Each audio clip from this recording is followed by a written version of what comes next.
تو حقیقت یہ ہے کہ اس مہینے کا امام حسین رضی اللہ عنہ کی شہادت سے شروع ہونا اور ذی الحج جو سال کا آخری مہینہ اس کا حضرت اسماعیل علیہ السلام کی قربانی پر ختم ہونا، یہ اپنی جگہ اللہ تعالیٰ کی حکمت کے مطابق بہت ہی مناسب کام ہے۔ جو لوگ دین کو نہیں سمجھتے وہ بے شک ہنستے رہیں، ناچتے رہیں، مگر اللہ نے قربانی پر سال ختم کیا اور قربانی سے آغاز کیا سال کا، تاکہ اہل اسلام کو پتہ لگے ہوشیار کے برہ دم تیغست قدمرا کہ اے اللہ کے نیک بندو ہوشیار ہو جاؤ کہ تمہارے قدم جس راستے پر ہیں وہ تلوار ہے، تلوار پر چل رہے ہو۔ جانیں قربان کرنا، اپنی جان اللہ کے دین کے لیے بیچ دینا، یہ دین کا خلاصہ ہے۔ اس لیے ذی الحج بھی قربانی پر ختم ہوا اور امام حسین رضی اللہ عنہ کا واقعہ بھی سال کے شروع میں پیش آیا، تاکہ لوگوں کو اس بات کا پتہ چلے نہ بینی کہ ہاں شاہ نکو نام بدست سر بریدہ امید ہر نام۔ دیکھتے نہیں ہو کہ اللہ تعالیٰ ان کے ہاتھ پر پیالہ رکھتا ہے، ان کو جام محبت کا پلاتا ہے جن کے سر کٹے ہوتے ہیں۔ یہ سر کٹوں کا دین ہے، اس لیے جو ناچنا چاہتے ہیں، ڈانس کر رہے تھے، وہ عیسائی ہو جائیں، دوسرے مذہبوں میں چلے جائیں، یہاں تو رونا دھونا ہے، ایسا رونا دھونا جو بیکار نہیں ہے کہ صرف رو کر آرام سے بیٹھ جاؤ، نہیں، قربانیوں کو یاد رکھنا۔ اور اسی لیے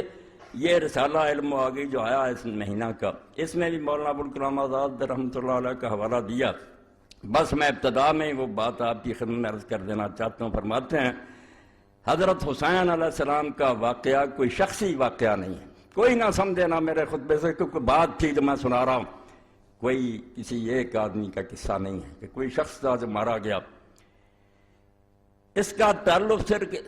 تعلق صرف اسلام کی تاریخ ہی سے نہیں بلکہ اسلام کی اصلی حقیقت سے ہے، یعنی وہ حقیقت جس کا حضرت اسماعیل علیہ السلام کی ذات سے ظہور ہوا تھا اور وہ بتدریج ترقی کرتی حضرت عیسیٰ علیہ السلام کی ذات کو پہنچ کر گم ہو گئی تھی، اس کو حضرت حسین رضی اللہ عنہ نے اپنی سرفروشی سے مکمل کر دیا۔ وہی بات جو علامہ اقبال رحمۃ اللہ نے فرمائی ہے، عجیب و سادہ و رنگی ہے داستان حرم، نہایت اس کی حسین ابتدا ہے اسماعیل۔ حرم کی ساری کہانی کیا ہے؟ جب بنیاد رکھی جا رہی تھی اسماعیل علیہ السلام کے گلے پر چھری، اور جب دین تکمیل کو پہنچا، اللہ کے آخری نبی زمین پر آئے تو رسول اللہ کا بچہ جس کو حضور کندھوں پر اٹھاتے تھے، نماز میں سجدہ لمبا کر دیتے، اس کی خاطر اس کی شہادت کا واقعہ پیش ہے، تاکہ لوگوں کو پتہ چلے نہ بینی کیا شاہ نکو نام بدست سر بریدہ میدم۔ اسلام پر چلنا چاہتے ہو نا تو یہ حجروں میں بیٹھ کر اور تسبیحیں گما کر اس دین پر نہیں چلا جا سکتا۔ یہ دین جان مانگتا ہے، اور جان بھی ان بندوں کی مانگتا ہے۔ لوگ حیران ہوتے ہیں اللہ کے نیک بندوں کو کیوں مشکلیں پیش آتی، اور الٹ نتیجہ نکالتے ہیں کہ اگر وہ نیک ہوتے، اللہ کے پیارے ہوتے، کیوں مارے جاتے۔ بالکل غلط بات۔ انبیاء علیہ السلام قتل ہوئے ہیں،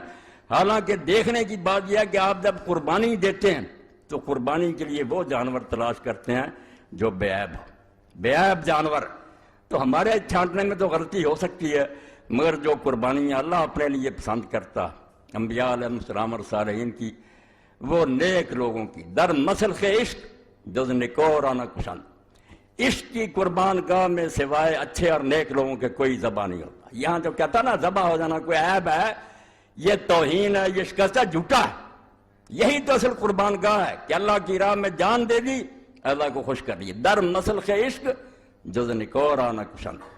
عشق کی قربان گاہ پر سوائے نیک اور اچھے لوگوں کے ذبح نہیں کیا جاتا کسی کو۔ لاگر صفتنا و زشت خورانا پسند، اللہ بالکل ان لوگوں کو اپنے راستے میں جان دینے کی توفیق ہی نہیں دیتا جن میں عیب ہوتے ہیں، خامیاں ہوتی ہیں، ان کو مردود ٹھہراتا کہ جاؤ دنیا میں عیش کرو، مزے کرو، کسی حکومت کے کاسا لیس ہو جاؤ، پیالے چاٹو اور دانش فروش بن جاؤ۔ میں دو لفظ بولوں گا، دانش فروش۔ جیسے آج ان کی بہت بڑی تعداد ہے، پڑھے لکھے ہیں، دانشور ہیں، خطیب ہیں اور صحافی ہیں، علم بیچ رہے ہیں، وقت کے حکمرانوں کو خوش کرنے کے لیے دلیلیں کر رہے ہیں، اور اس کے مقابلے میں امام حسین رضی کا قافلہ یہ جان فروشوں کا قافلہ، وہ دانش فروش ہیں، علم بیچ رہے ہیں، یہ جان بیچ اللہ کی راہ میں کہ جو ہو سو ہو، ہم حق کو مانیں گے، کسی طاقت کے سامنے سر نہیں جھکائیں گے، اس راستے میں جو پیش آئے سو پیش آئے۔ در مسلخ عشق جز نکورانا کشند، لاگر صفتنا و زشت خورانا کشند۔ تو اللہ کی راہ میں جان دینے والے برباد نہیں ہوتے۔ وہ ہماری نظر میں ہے کہ بھائی مارے گئے، اللہ نے تو قرآن میں 2 جگہ کہہ دیا کہ جو اللہ کے راستے میں مارے جاتے ہیں ان کو مردہ نہ کہو، وہ زندہ ہے۔ اب ممبر پر بیٹھنے سے پہلے ہی مجھے رسالے موصول ہوئے، وہ لوگ جو جب شکنجہ ان کے گلے میں کسا جاتا اور حقائق چھوڑو جی یہ بات سے کیا رہا، نہیں آپ لوگ ون وے ٹریفک چلانا چاہتے ہیں، ایک رٹی رٹائی کہانی رسالے چھاپتے ہیں، کربلا کی کہانی ابو جعفر محمد باقر کی زبانی، یہ ہر حدیث کے پاس ہے، چھاپتے ہیں۔ اور وہ شخص جو مفسر قرآن ہے اس دور میں کہلاتا ہے، اور سعودی حکومت اس کا قرآن چھاپتی ہے، حسن البیان، مولانا صلاح الدین یوسف، وہ ایک کارنامہ سر انجام دے رہا ہے۔ یہ کتاب بھی میرے پاس اسی کی ہے، امام محمد باقر پر تہمت لگا کر کہ امام حسین کا پوتا اپنی زبانی بیان کرتا ہے، سارا واقعہ پیش کرتے۔ اور یہ صلاح الدین یوسف صاحب کا ہی میں گناہ نہیں سمجھتا، پچھلوں نے بھی یہ بہت بڑا جرم کیا ہے کہ امام محمد ابن جریر الطبری نے اپنی تاریخ میں یہ پورا قصہ لکھا، حافظ ابن حجر رحمۃ اللہ علیہ نے تہذیب التہذیب میں اس کو نقل کیا، اور اپنی کتاب صحابہ میں اس کو درج کیا۔ اب ایک شخص کہتا ہے جب امام محمد باقر جو زین العابدین کے بیٹے وہ سنا رہا ہے کہ حسین رضی اللہ عنہ کو بہت لوگوں نے روکا مگر وہ بعد نہیں آئے، راستے میں جب ان کو پتا چلا کہ مسلم ابن عقیل شہید کر دیے گئے ہیں تو انہوں نے لوٹنے کا ارادہ کیا، چچا زاد بھائیوں نے ضد کی کہ نہیں ہم تو انتقام لے کے لوٹیں گے، اس لیے امام حسین بھی مجبور ہو گئے کہ تمہارے بغیر تو کوئی مزہ نہیں زندگی کا، ان کی ضد کی وجہ سے آگے چلنا پڑا، اور بعد میں جا کر وہاں منت سماجت کرتے رہا کہ 3 شرطیں مجھے یزید کے پاس بھیج دو، بھائی میں اس کے ہاتھ میں ہاتھ رکھ دیتا ہوں۔ یہ کہانی یہ لوگ لکھ کر اور امام محمد باقر کا نام لے کر شائع کرتے ہیں۔ اب ہر شخص کہتا ہے یار جب ان کی پوتے کہہ رہے ہیں تو حقیقت اس جہاد کی کچھ بھی نہیں، یہ کہہ دیں آپ نادانی اور بے وقوفی سے مارے گئے ہیں، ورنہ اس کا کوئی جہاد سے تعلق ہی نہیں، نہ یہ کوئی شہادت ہے، وہ تو جان بچانا چاہتے تھے، کہتے لے چلو مجھے، میں یزید کے ہاتھ میں ہاتھ رکھ دیں۔ یہ سب باتیں آپ پڑھتے بھی ہیں سنتے بھی ہیں، اور تاریخ جو ہے زیادہ سے زیادہ مہربانی کرتی ہے کہ کوفہ کے کچھ لوگ سے بے ایمان اور بددیانت انہوں نے امام حسین رضی اللہ عنہ کو خط لکھے، امام ان کے ورگ میں آ گئے، ان کے دھوکے میں آ گئے، بعد میں راز کھلا کہ یہ تو سب مکار اور فریبی ہیں، پھر آپ پچھتاتے رہے۔ نتیجہ کیا نکلا؟ کچھ بھی کہ امام حسین رضی اللہ عنہ انہوں نے نتیجہ یہ نکالا پوری کتاب میں رسومات محرم الحرام اور سانحہ کربلا کہ امام صرف فوت ہوئے ہیں ایک اپنی ناجائز غرور اور گھمنڈ کی وجہ سے کہ سمجھتے تھے میں رسول اللہ کا نواسہ ہوں اس لیے بہتر ہوں، یہ نسلی غرور ان کو لے ڈوبا۔ میں یہ کتاب آپ کے سامنے پیش کر رہا ہوں، لے کر پڑھیں، اور یہ ہر مولوی کے پاس ہے، جتنے نا اہل حدیث علماء سب کے پاس یہی ہے، اسی کو رٹے طوطے کی طرح دہراتے رہتے ہیں، کسی کو توفیق نہیں کہ نکال کر دیکھے کہ یہ باتیں کچھ صحیح نہیں ہیں۔ تو امام حسین رضی اللہ عنہ جی کہتے تھے کہ مجھے لے چلو میں بیعت کر لیتا ہوں، مگر دوسری بات جو بے وقوفی کی وہ عبید اللہ بن زیاد نے کی کہ اس نے ضد کی کہ پہلے میرے ہاتھ پر بیعت کرو پھر دمشق لے کر جاؤں گا، تو امام نے خام خواہ ایک ناجائز بات کہی کہ نہیں تیرے ہاتھ گورنر پر بیعت نہیں کروں گا، وہاں میں کروں گا، صرف اتنی بات پر عبید اللہ کہنے لگا نہیں آئی نہیں بات ہے میں گورنر میرے ہاتھ پر، یعنی امام حسین رضی اللہ عنہ کو ایک احمق ضدی اور مغرور آدمی ثابت کیا جو خام خواہ اپنی جان دے گیا ورنہ کچھ حقیقت نہیں۔ اور اس میں صاف صاف لکھا کہ یزید کو بیعت کا مطالبہ کرنے کا کیوں حق نہیں تھا، کیونکہ جب سوائے 2 آدمیوں کے عبداللہ بن زبیر اور امام حسین کے ساری سلطنت میں لوگوں نے اس کی بیعت کر لی تھی، وہ کیوں نہ بیعت مانگتا، امام حسین جھوٹا تھا۔ یہ پوری کتاب ہے۔ اب ہم اس کا جواب اگر میں دوں تو سارے شہر میں پروپگنڈا کہ مولوی اسحاق امام حسین ان کا بیان کرتا، اور ان دنوں میں آ کر یہ مسجد نہیں امام بارگاہ میں لعنت اللہ علی الظالمین، اللہ کے نامراد ظالم بندو، یزید کی حمایت میں تم کتابیں لکھو، امیر المومنین یزید رحمۃ اللہ علیہ جگہ جگہ اس میں لکھا، اور ہم امام حسین رضی کا بیان کریں، اور آپ لوگوں کو یہ توفیق ہی نہ کہ پوری کتاب میں نہ ابن تیمیہ کو یہ توفیق ہوئی، اللہ انہیں بھی معاف کرے، نہ انہیں ملی کہ رسول اللہ کی وہ حدیثیں تو کہیں ذکر کر دو کہ حضور نے پہلے بتایا نہیں تھا امام حسین رضی کے بارے میں، وہ صحیح حدیثیں نہیں ہیں،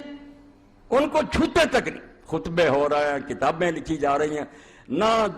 کئی تنظیموں کے سربراہ میں ان کا نام کیا لو وہ بھی لکھ دیتے ہیں سانحہ کربلا، کوئی نہیں یہ اٹھا کر دیکھتا کہ تاریخ کی جھوٹی روایتیں،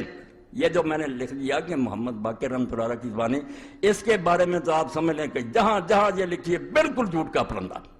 اس میں زکریا بن یحییٰ ضریر مجہول ہے، اور آگے چل کر جس نے یہ کہانی گڑھی ہے خالد بن عبداللہ الکسری، مکہ معظمہ میں بدقسمتی سے جو لوگ گورنر رہے ہیں ان پر پوری ایک کتاب ہے غایۃ المرام، اس میں اس کے حالات پڑھیں، اور امام ذہبی جو لکھتے ہیں کہ ناصبین شباب مکے کے ممبر پر چڑھ کر جو حضرت علی رضی اللہ عنہ کا علانیہ لعنت کرتا تھا وہی عبداللہ بن خالد قسری تھا، جس نے یہ کہانی گڑی کہ امام حسین کے بارے میں یہ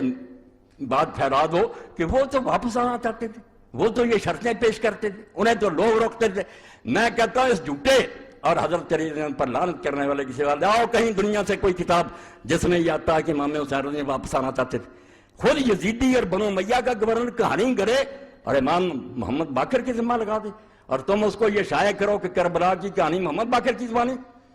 محمد باقر رحمۃ اللہ علیہ نے ان میں سے کوئی بات نہیں کہی، یہ سب جھوٹی باتیں۔ میں نے 2 راوی جو ہیں ان کے نشان دے دیے، اصل سند جو ہے وہ تبری میں جہاں سے پتہ چلتا، باقی انہوں نے بلا سند کی نقل کر دیا نا، کیسا ایسا شروع کہاں سے ہوتی ہے، کون بیان کرتا؟ زکریا بن یحییٰ زریع مجہول، اور آگے کون ہے؟ خالد بن عبداللہ القسری، جس کو کہتے ہیں بغیث ناصبی، ایسا دشمن علی کہ مکہ کے ممبر پر حضرت علی رضی اللہ عنہ کا لعنت کرتا تھا۔ مگر ایسے لوگ پھر ان کو اللہ تعالیٰ معافی نہیں دیتا۔ آخر میں خود بنو امیہ نے اسے معذور کیا، اور جس برے طریقے سے اس کو پھر کوڑے لگائے اگر سزائیں ملی وہ تاریخ کا ایک حصہ وہ پڑھنا چاہیے کہ ظالم کی گرفت کیسے ہوئی۔ پھر اس کی کہانی لئی پھر تو دشمن اہل بیت کی کہ امام محمد باقر نے یہ کہا۔ تو اللہ کے لیے توبہ کرو، حدیث کی کتابوں کی طرف رجوع کرو۔ حسین رضی اللہ تعالیٰ عنہ پاگل تھا، اور کسی ظالم نے آج تک نہیں کہا، اور یہ بات جو ہے اس کو بیان نہیں کیا کہ کوفہ بلانے والے تھے کون؟ امام حسین رضی اللہ عنہ بچہ تھا جو لوگوں کے بلانے پر چلا گیا، جو اٹھتا کہ کوفہ والوں نے بلایا اور بعد میں انہوں نے پورا نہیں کیا۔ ظالموں شرم کرو، وہ بلانے والا وہ جو امیر معاویہ رضی اللہ عنہ اس کے پاسن بھی نہیں۔ حضرت سلیمان بن سرد رضی اللہ عنہ کو کہتے ہو کہ وہ جھوٹا تھا۔ 5 آدمی ہیں جنہوں نے پہلا خط لکھا اور اپنے گھر میں جس نے دعوت دی لوگوں کو بلایا کہ اللہ نے ایک طاغوت سے ہماری جان چھڑائی اور ایک دوسرا ظالم مسلط ہو گیا، آؤ حسین کو کھڑا کرو اور اس کا ساتھ دو، ان ظالموں سے جان چھڑائی۔ وہ خط پڑھو اس کا صحابی کا، امیر معاویہ رضی اللہ عنہ کا پتہ لگے کہ وہ صحابی کیا سمجھتے تھے کہ ایک طاغیہ اور طاغوت مرا اور ایک اور مسلط ہو گیا ہماری گردنوں پر۔ حضرت سلیمان بن سرد خزائی، اور بعد میں اس نے کیسے نبھایا؟ اگر اور توفیق نہیں تو البدایہ والنہایہ امام ابن کثیر کی اٹھا کر دیکھ رہو، اس کی شہادت کا واقعہ پڑھو کہ کس طرح اس نے ان ظالموں سے بدلہ لینے کے لیے بعد میں پھر لوگوں کو جمع کیا کہ ہم وقتی طور پر ٹھیک ہے دب گئے۔ عبید اللہ بن زیاد نے دھوکے سے شہر پر قبضہ کر لیا، کرفیو نافذ کر دیا، ہمارے لیڈر گرفتار کر لیے، ہم مدد نہیں کر سکے امام حسین رضی اللہ عنہ کی، مگر یہ الزام ہم پر آ گیا کہ ہم نے بلایا تھا۔ بالکل صریح جھوٹ ہے، کوفہ والوں نے کوئی دھوکہ نہیں کیا، ان میں سے کوئی جھوٹا نہیں تھا، وہ سارے امام حسین کے رضی اللہ تعالیٰ عنہ کے والد کے فدائی تھے۔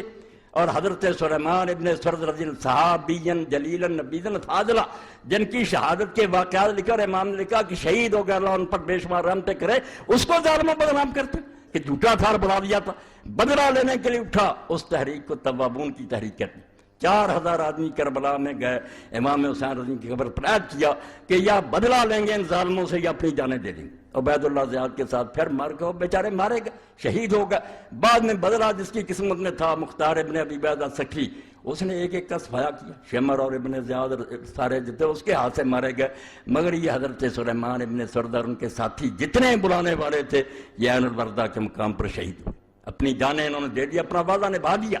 تو جھوٹ اتنا پھیلایا گیا کہ جس کا جی چاہتا وہ کہانی چھوٹی سی بیان کر دیتا۔